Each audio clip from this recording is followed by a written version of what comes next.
आज हम आपको मौन रहने के फायदे के बारे में बात करेंगे। महान आचार्य चाणक्य ने कहा था कि जिस व्यक्ति ने ये समझ लिया कि क्या, कब, कहाँ और कितना बोलना है, तो उस व्यक्ति को सफल होने से कोई नहीं रोक सकता। ऐसे व्यक्ति की सफलता सुनिश्चित है। जिस तरह कमान से निकला हुआ तीर लौटकर कभी वापस नहीं आता, ठीक उसी तरह से मुंह से निकले शब्द कभी वापस नहीं आते। शब्द और भाषा हथियार है, और कमजोरी भी। सही समय पर सही शब्दों के प्रयोग से इंसान परेशानियों से बच सकता है, लेकिन बिना सोचे समझे बोले गए शब्द इंसान की मुसीबत को बढ़ा देती है।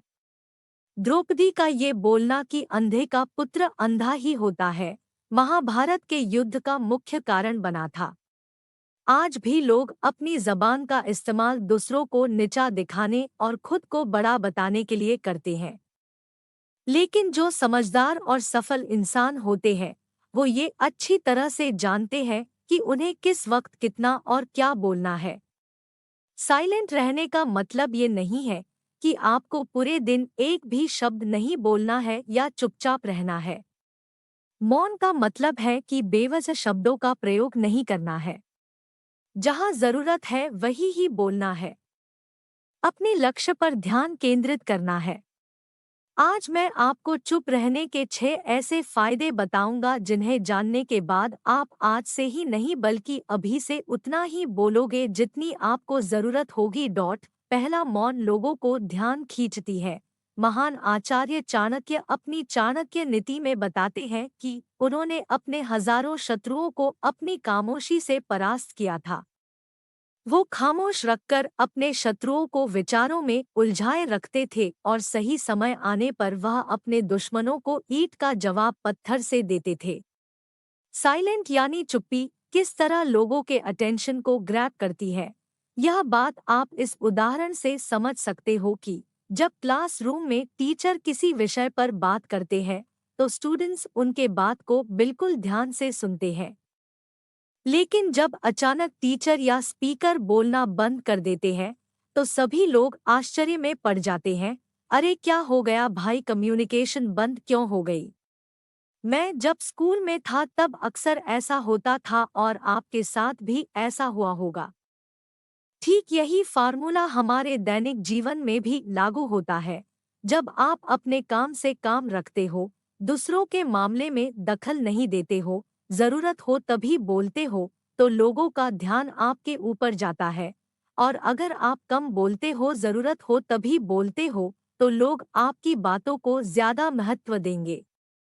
लोग आपकी बात को उन लोगों की तुलना में ज्यादा प्रेफरेंस देंगे, ज्यादा याद रखेंगे जो लोग बिना जरूरत के बकबक करते रहते हैं। दूसरा, मौन बातचीत में मदद करता है। शांत रहना मोल भाव यानी नेगोशिएट करते वक्त आपकी बहुत ज्यादा हेल्प कर सकता है। बातचीत के दौरान जब आप अचानक चुप हो जाते हो और सामने वाले इंसान को जवाब नहीं देते हो तो ये खामोशी उस दूसरे इंसान को ये सोचने पर मजबूर कर देती है कि आखिर आप क्या सोच रहे हैं। तो फिर इसी चीज का आपको फायदा उठाना है। सामने वाले को ये सोचने दे कि आप क्या सोच रहे हैं। मान लो आप कोई डील फाइनल कर रहे हो, ये सामने वाले पार्टी को जल्दी से यस या फिर नो कहकर जवाब मत दो। कुछ सेकंड का पोज लो। आपकी ये चुप्पी सामने वाले इंसान को परेशान करेगी और वो सामने वाला इंसान बोलकर आपकी इस खामोशी को भरना चाहेगा। उनको सारी बातें बोलने दे जिससे आपको बातचीत आगे बढ़ाने में मदद मिलेगी और आपका साइड बातचीत के दौरान ज्यादा भारी रहेगा। तीसरा, मौन आपको विश्वास बनाने में मदद करता है।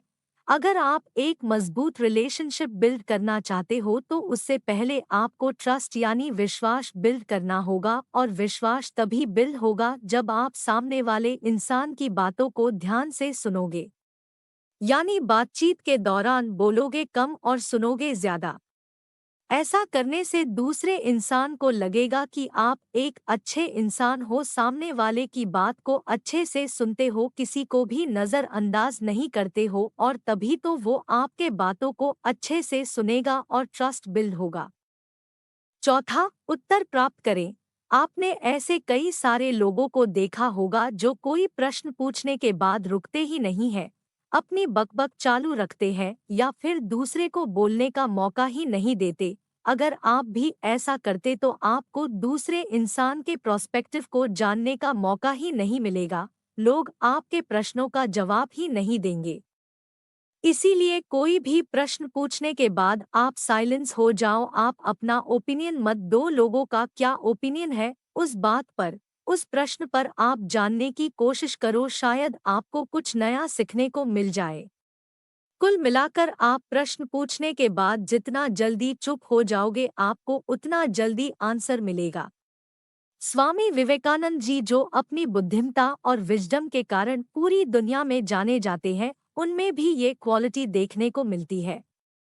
वे भी अपने गुरु रामकृष्ण जी से जब भी कोई प्रश्न पूछते थे तो अपना ओपिनियन तो बाद में देते थे, लेकिन पहले प्रश्न पूछने के तुरंत बाद चुप हो जाते थे ताकि उनके गुरुदेव की क्या राय है उस प्रश्न को लेकर, उस बात को लेकर ये जान सके। पांचवा, नम्र शक्ति। साइलेंस एक शॉर्ट पावर है, मतलब एक ऐसी पावर से है जिसकी मदद से आप सामने वाले से बिना लड़े हरा सकते हैं।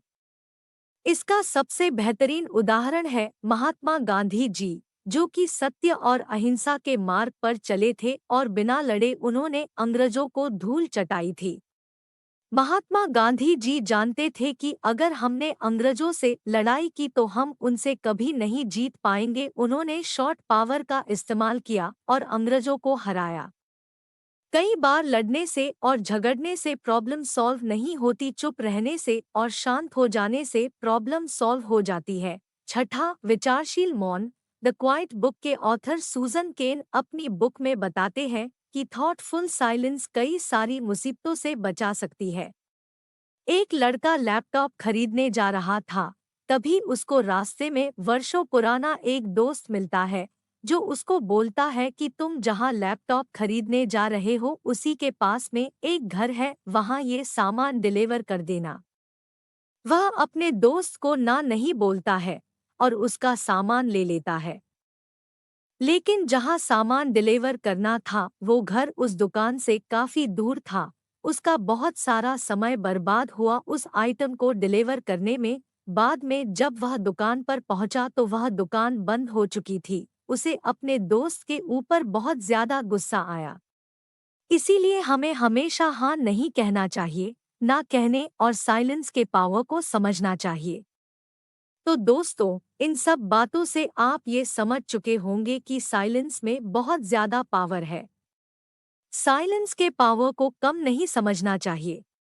साइलेंस आपको बहुत सारी मुसीबतों से बचा सकती है, और अगर आप भी इन बताई गई बातों को उतारते हो, जहां जरूरत हो वही बोलते हो, तो डेफिनेटली आपको बहुत ज्यादा फायदा होगा।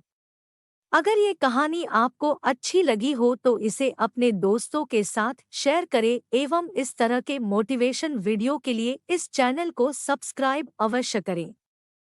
कोई सवाल या सुझाव हो तो हमें कमेंट के माध्यम से जरूर बताएं। धन्यवाद। जय हिंद, जय भारत।